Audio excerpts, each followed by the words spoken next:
It is week 9 and the Butler Grizzlies back home to beautiful BG Products Veteran Sports Complex for an evening game against their top rival, the Coffeyville Red Ravens. The Grizzlies come in ranked 10th in the nation and the Red Ravens are ranked 9th. And as we do before every game, we visit now with Grizzlies head football coach Brice Vignery. Coach, first things first, last week in the second quarter in the game at Iowa Western, Jake Wolf, your quarterback, goes out with an injury, does not return to the ball game. Can you update his status? We're taking it day by day right now, just trying to see how his arm responds. And we'll just kind of see how he's doing. He's gotten much better since last week. He took a pretty, significant hit on his throwing arm. But, as the week's gone, it's kind of subsided, and we're just still taking it day by day.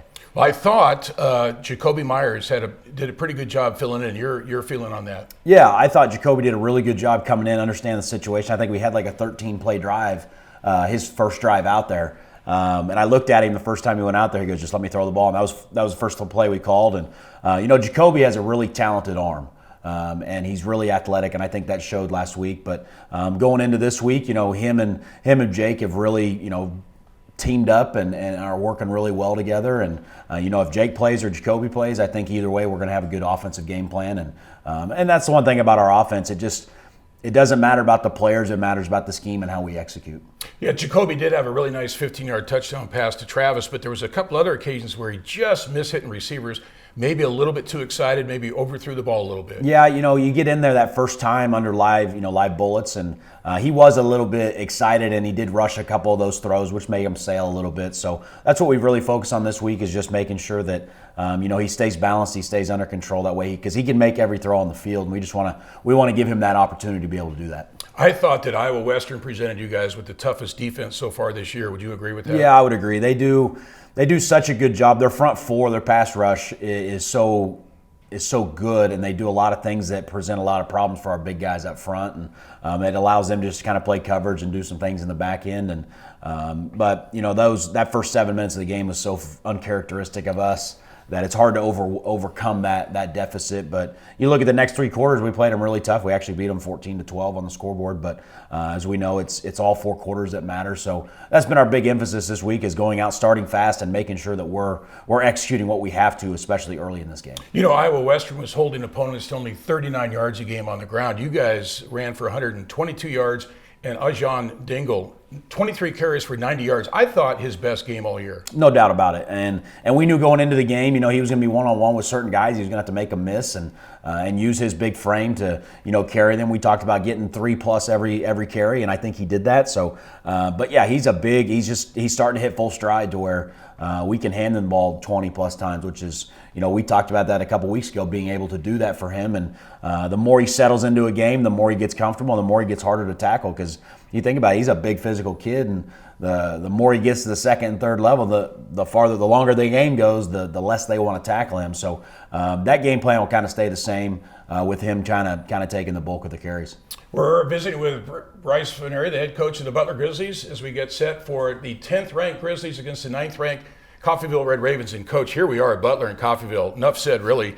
A series that dates back to 1929, the first meeting. This is the 97th all-time meeting. You had a chance to play, I think, 2 or 3 games in your time here against Coffeyville. What was that like? It's, building up to this game, there is a lot of history behind the two teams. And, when I played here, we had won a significant amount of games in a row. So you didn't want to be that team to let the teams down before. But you think about all the players that have played in this game. And, I was on a team that was down, 21-3 at halftime. We come back and win it.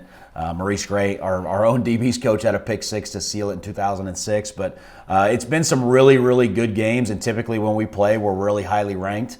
I think back to the 2015 game where I think there was almost 1,000 yards of offense in that game. We ended up winning 42-38. And it was just...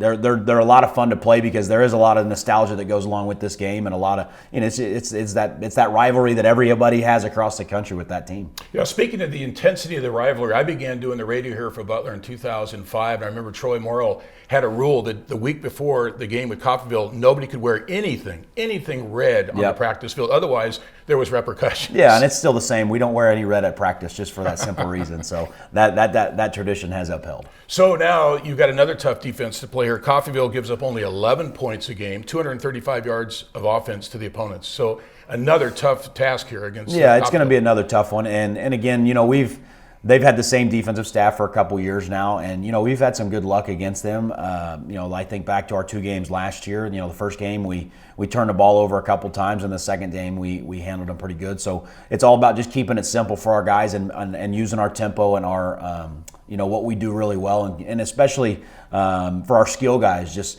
they present pretty much the same look almost every time, and just getting them confident, getting them the ball, and letting them get in space. What's it going to take to get a win here tonight? What are some keys? We got to be disciplined. We can't have any stupid penalties or anything like that. We can't give them extra yards.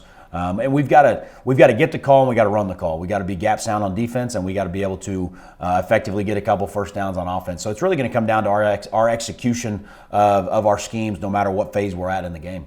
Finally, Coach, I'd be remiss if I didn't mention Aaron Flores, the longtime offensive coordinator, coached, played at Butler, was coach along with Troy Morrill under so much success for the Grizzlies, and then became the head coach for I think 7 or 8 years at Coffeyville. Yeah. Passed away much too young at the age of 50. Year and a half ago, and I know he had a major influence on you and your coaching career. And on the back of every helmet, you still have that decal that says Flo in his memory. Yeah, I played under Coach Flores for 2 years, and then actually my first year coaching, I was under him, and he was a mentor to me, and he taught me a lot about this game, not just how to carry yourself as a coach and how to do certain things, but offensive scheme, how to game plan, how to do certain things. And I think it's only right that we keep that on the helmet for as long as I'm here and really as long as Butler's going, because he had such a big impact not only on Coffeyville but at Butler, because this is where he kind of set his roots down. But it'll be a special game. I know when we went down there in the spring, and that was the first year we had him in, it gets you a little bit, especially in when you're out there for the national anthem and you hear those things and you start thinking about him. But I think he'll be up there rooting for both teams tonight. There you go. Well said, Coach. As always, we appreciate the visit. We'll talk to you after the game. Thank you so much. Head Coach Brice Vignery of the Butler Grizzlies. We're back with more of the pregame show from beautiful BG Products Veteran Sports Complex, Butler and Coffeyville, right after this.